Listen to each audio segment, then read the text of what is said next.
नमस्कार दोस्तों, एक बार फिर से स्वागत है आपके अपने digital platform Deepchand Bora the educator पे। मैं दीपचंद बोरा और आज के इस वीडियो में हम बात करेंगे ऑनलाइन स्क्रूटिनी फॉर्म को कैसे फिलअप करना है और फिल करते वक्त किन किन बातों का ध्यान रखना है और फाइनल सबमिट से पहले फॉर्म को एक बार क्रॉस चेक जरूर करना है और उसके बाद में आगे की प्रक्रिया क्या रहने वाली है सारा कुछ जानेंगे आज के इस वीडियो में। तो चलिए करते हैं आज की वीडियो की शुरुआत। जैसा कि आप स्क्रीन पे देख पा रहे हैं, पूरा फाइनल सबमिट करने के बाद में स्क्रूटिनी फॉर्म का पूरा डिटेल पीडीएफ है। तो आइए जानते हैं कि स्क्रूटिनी फॉर्म भरते वक्त आपको किन किन बातों का ध्यान रखना है।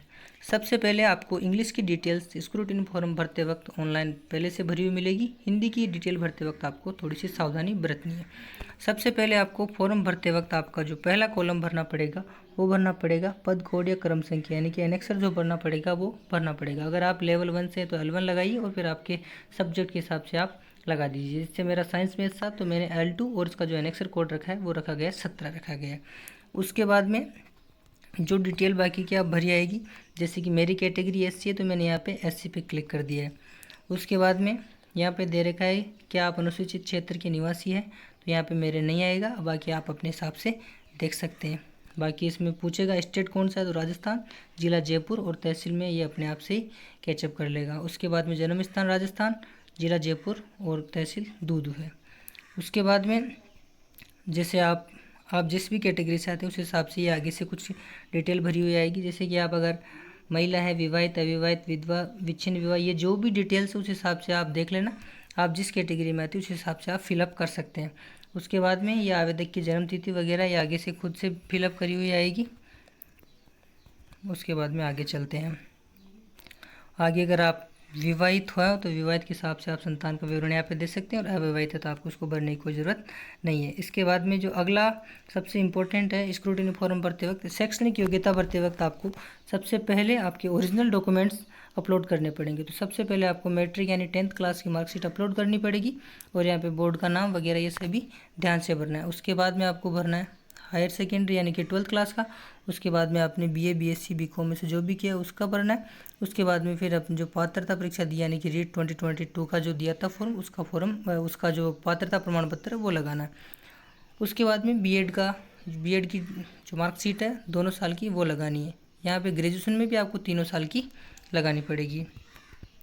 उसके बाद में इंटर्नशिप वाला जो कॉलम है वहाँ पे सभी में ये अपने आप से कैचअप कर लेगा। इसके बाद में हम आगे चलते हैं। बाकी अतिरिक्त विस्तृत में है, ये सब अपने हिसाब से आप इसको आप पूरा डिटेल में देख के फिर आराम से भर सकते हैं। और आपको सिग्नेचर केवल वही करना है जो आपने ऑनलाइन आवेदन करते वक्त सिग्नेचर किए थे। उसके बाद में जो संलग्न सूची प्रपत्र 2 आएगी, उसके बाद जो आपने डॉक्यूमेंट्स अपलोड किए ओरिजिनल उनकी फिर फोटो कॉपी होगी, सेल्फ अटेस्टेड होगी। तो उसमें वही 10th की होगी, फिर उसके बाद में 12th की होगी, फिर ग्रेजुएशन की होगी 3 साल की, और उसके साथ में फिर बाद में आपकी डिग्री लगेगी। 10th क्लास की पहले तो अलग अलग आती थी, लेकिन अभी 2012 के बाद में एक साथ ही डिग्री आती है, तो उसमें आप फोटो कॉपी करा के उसमें आपको सेल्फ अटेस्टेड करके उसमें अपलोड कर देना है।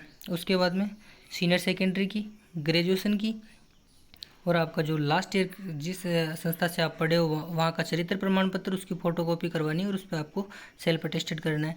आपका मूल निवास लगेगा, आपका जाति प्रमाण पत्र लगेगा। उसके बाद में शिक्षा संबंधी प्रमाण पत्र यानी कि जो आपने रीट का भी जो दिया था उसका आपको फ़ोटोकॉपी करवा के आपको सेल्फ अटेस्टेड करना है। उसके बाद में जो अटेस्टेशन फॉर्म है उसकी आपको अपलोड करना है साइन करके। उसके बाद में हम चलते हैं आगे।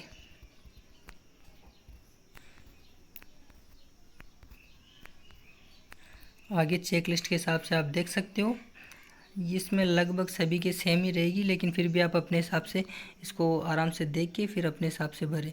तो अब जो इसमें पहला जो कॉलम दे रखा है कि अभ्यर्थी की अनिवार्य शैक्षणिक योग्यता विज्ञप्ति में निर्धारित योग्यता की सर्वथा अनुरूपी या उससे भिन्न किंतु समकक्ष, तो इसमें सर्वथा अनुरूपी आएगा। ये जो भी आपकी कैटेगरी है उसके हिसाब से आप देख सकते हो और आराम से उसको फिल करना है। श्रेणी वर्ग में भी आप देख सकते हो। इसके बाद में तीसरा कॉलम है अनुभव वाले में भी आपको देख के आराम से फिल करना है। उसके बाद में जो आयु वाला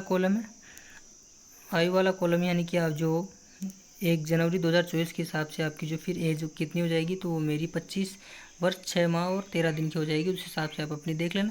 और विज्ञप्ति अनुसार निर्धारित तिथियों का आयु सीमा यानी कि जो न्यूनतम आयु है इसको फॉर्म अप्लाई करने की, तो वो न्यूनतम 18 है और अधिकतम इसकी 40 है। बाकी कैटेगरी वाइज इसकी छूट अलग अलग भी दी गई है।